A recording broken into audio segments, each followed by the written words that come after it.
Olá, queridos, graça e paz. Entramos na segunda semana de quarentena por consequência do coronavírus.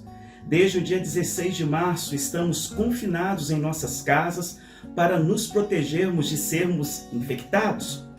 Hoje, dia 25 de março, quarta-feira, o nosso encontro de oração e estudo da palavra será novamente em nossos lares. Desde o início desta pandemia até o dia de hoje, já contabilizamos milhares de infectados, milhares de mortos e milhares de desempregados. É incrível como um micro-organismo acelular, impossível de se enxergar a olho nu, consegue prover tanta destruição, medo e desequilíbrio mundial. O que vivemos hoje me faz lembrar o gigante Golias que desestabilizava nações e rendia riquezas e vitórias ao povo filisteu. O gigante Golias, assim como o Covid-19, desnuda a fragilidade de muitas nações.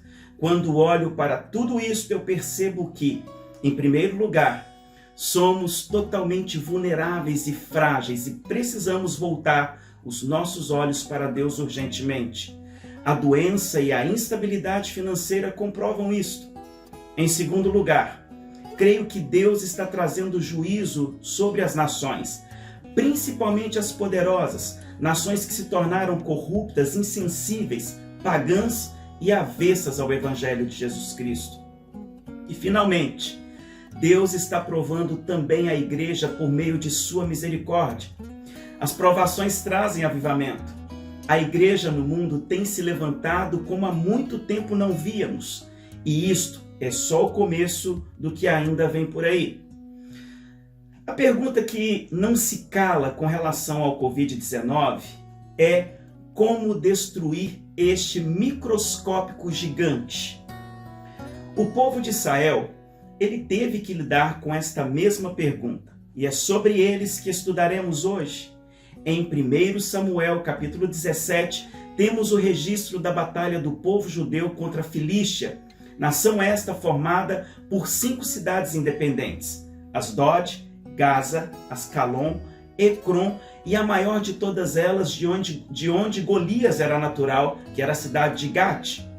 Cada cidade filisteia tinha um rei, porém, quando eles iam para a guerra, as 5 cidades se uniam. A Filístia era o terror do mundo antigo. Sempre foi o maior inimigo do povo de Israel.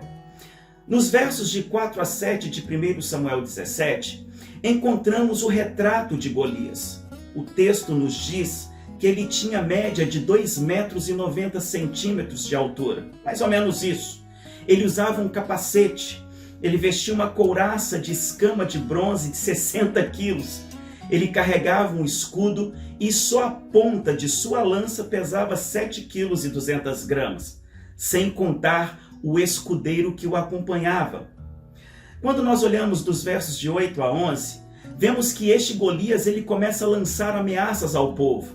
Porém, suas provocações desafiadoras eram muito mais contra o Deus de Israel do que contra o exército israelita. Tanto sua força como sua imponência colocaram o primeiro rei de Israel, Saul, e todo o seu exército atônitos de medo. Eles não sabiam o que fazer diante daquela situação. O interessante é que eles também estavam em quarentena, assim como nós. Durante 40 dias consecutivos, Golias desafiava mais e mais o povo de Israel. Isso está ali no verso 16. Dos versos de 12 a 15, o menino com coração de rei entra em cena. O caçula de 3 irmãos acima de 20 anos, aptos para a guerra, que se encontravam nas fileiras do exército de Saul, Eliabe, Abinadab e Sama. Davi tinha de 14 a 16 anos de idade quando enfrentou Golias. Isto se todos os filhos de Jessé forem filhos de uma mesma mãe, claro.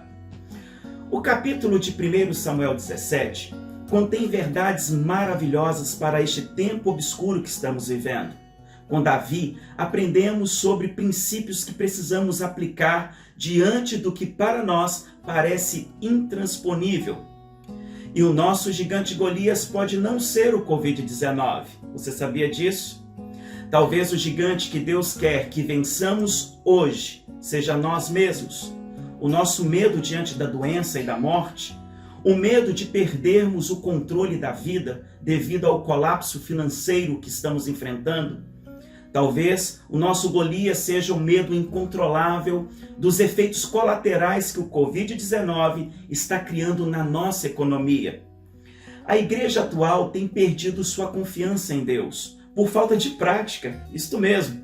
Qual é o seu Golias interior de estimação? Escreva sobre ele em uma folha de papel.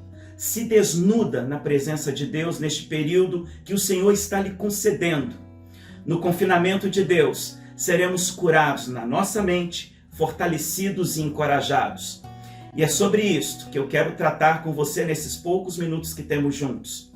Quando olhamos para o verso de 17 a 30 de 1 Samuel 17, aprendemos com Davi que Deus deve ser o alicerce da nossa esperança em meio aos Golias que enfrentamos. Amado irmão, na vida ansiamos sempre por sermos Davi, mas quase que sempre temos a mentalidade e o medo de Saul. Este medo brota por não confiarmos em quem somos no Senhor. A fé de Davi contrasta com a incredulidade de Saul. Quando nós olhamos para os versos de 31 a 33, aprendemos com Davi que Deus deve ser a voz que ouvimos e obedecemos.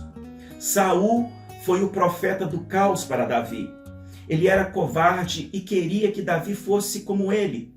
Cuidado com a muita informação negativa que você escuta. Deus te colocou em quarentena para ouvir a voz dele e não a voz do caos. Se você quer ser como Davi, não perca seu tempo compartilhando Saul com as pessoas. Isso é muito importante. Dos versos de 34 a 37, aprendemos com Davi que Deus deve ser nosso testemunho de fé com relação ao passado, ao presente e o futuro. Enquanto Saul contaminava Davi com o fracasso e o medo, Davi se lembrava do urso e do leão que ele derrotou no poder de Deus. Assim sendo, preencha sua mente com as vitórias que Deus já lhe deu. Nunca se esqueça delas. Elas serão as bases para os Golias que virão e a força para a sua sobrevivência em tempos de crise. O filósofo Soren Kierkegaard, ele disse algo muito interessante. A vida só pode ser compreendida olhando-se para trás, mas só pode ser vivida quando nós olhamos para frente. Dos versos de 38 a 39, aprendemos com Davi que a armadura de Deus é melhor e mais leve que a armadura de Saul. Em Efésios capítulo 6, verso 11, o apóstolo Paulo declarou: revesti-vos de toda a armadura de Deus, para que possais estar firmes contra as astutas ciladas do diabo. Finalmente, dos versos de 40 a 51, aprendemos com Davi que não existe gigante maior que o poder de Deus. Davi não precisou de muito para vencer Golias. Ele usou apenas seu cajado de pastor, uma funda e 5 pedras do riacho. Por meio de sua vida, o nome do Senhor foi glorificado. Que neste momento de confinamento, o nome de Deus seja glorificado através da sua vida. Que busquemos cura, sabedoria, discernimento e fé unicamente no Senhor. Que possamos encontrar nesta pandemia o segredo para vencermos as provações. Sabe por quê? Porque as provações são pedagógicas para nós. Em Tiago capítulo 1, verso 2, ele declara: meus irmãos, tende por motivo o grande gozo passardes por várias provações. No mais, que Deus te abençoe ricamente e até o próximo. Não se esqueça de se inscrever no canal e eu te espero no domingo às 19h30. Grande abraço a todos.